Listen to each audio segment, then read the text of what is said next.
ትንቢተ ኢሳይያስ ምዕራፍ 57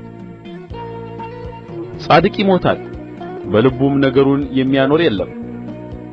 ምሕረተኞችም ይወገዳሉ፣ ጽድቅም ከክፋት ፊት እንደ ተወገደ ማንም አያስተውልም። ወደ ሰላም ይገባል፣ በቅንነት የሄደ በአልጋው ላይ ያርፋል።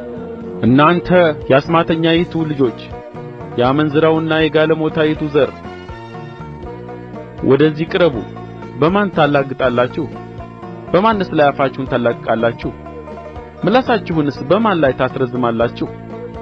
እናንተ በአድባር ዛፎች መካከል በለመለመም ዛፍ ሁሉ በታች በፍትወት የምትቃጠሉ፣ እናንተም በሸለቆች ውስጥ በዓለትም ስንጣቂዎች በታች ሕፃናትን የምታርዱ የዓመፅ ልጆችና የሐሰት ዘር አይደላችሁምን? በሸለቆው ውስጥ ያሉ የለዘቡ ድንጋዮች እድል ፈንታሽ ናቸው፣ እነርሱም ዕጣሽ ናቸው። ለእነርሱም የመጠጥ ቁርባን አፍስሰሻል፣ የእህልንም ቁርባን አቅርበሻል። እንግዲህ በዚህ ነገር አልቈጣምን? ከፍ ባለውም በረዘመውም ተራራ ላይ መኝታሽን አደረግሽ፣ መሥዋዕትንም ትሠዊ ዘንድ ወደዚያ ወጣሽ። ከመዝጊያውና ከመቃኑ በኋላ መታሰቢያሽን አደረግሽ። እኔን ትተሽ ለሌላ ተገልጠሻል፣ ወጥተሽ መኝታሽን አስፍተሻል። ቃል ኪዳንም ተጋባሻቸው፣ ባየሽበትም ስፍራ ሁሉ መኝታቸውን ወደድሽ።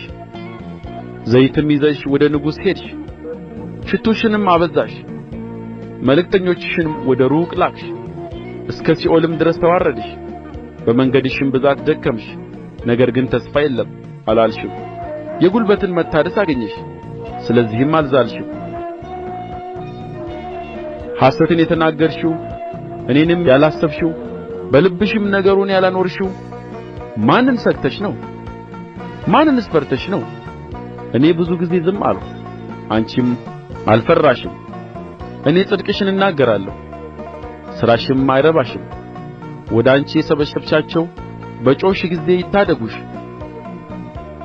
ንፋስ ግን ይወስዳቸዋል፣ ሽውሽውታም ሁሉን ያስወግዳቸዋል። በእኔ የታመነ ግን ምድሪቱን ይገዛል፣ የተቀደሰውንም ተራራዬን ይወርሳል። እርሱም ጥረጉ፣ መንገድን አዘጋጁ፣ ከሕዝቤም መንገድ ዕንቅፋትን አውጡ ይላል። ለዘላለም የሚኖር ስሙም ቅዱስ የሆነ ከፍ ያለው ልዑል እንዲህ ይላል። የተዋረዱትን ሰዎች መንፈስ ሕያው አደርግ ዘንድ የተቀጠቀጠውንም ልብ ሕያው አደርግ ዘንድ የተቀጠቀጠና የተዋረደ መንፈስ ካለው ጋር በከፍታና በተቀደሰ ስፍራ እቀመጣለሁ።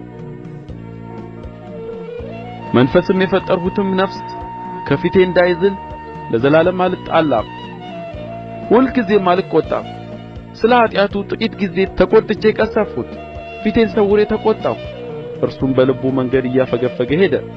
መንገዱን አይቻለሁ፣ እፈውሰውማለሁ፣ እመራውማለሁ። ለእርሱና ስለ እርሱም ለሚያለቅሱ መጽናናትን እመልሳለሁ። የከንፈሮቼን ፍሬ እፈጥራለሁ፣ በሩቅም በቅርብም ላለው ሰላም ሰላም ይሁን። እፈውሰውማለሁ ይላል እግዚአብሔር። ክፉዎች ግን እንደሚንቀሳቀስ ባሕር ናቸው፣ ጸጥ ይል ዘንድ አይችልምና። ውኆቹም ጭቃና ጕድፍ ያወጣሉና ለክፉዎች ሰላም የላቸውም ይላል አምላኬ።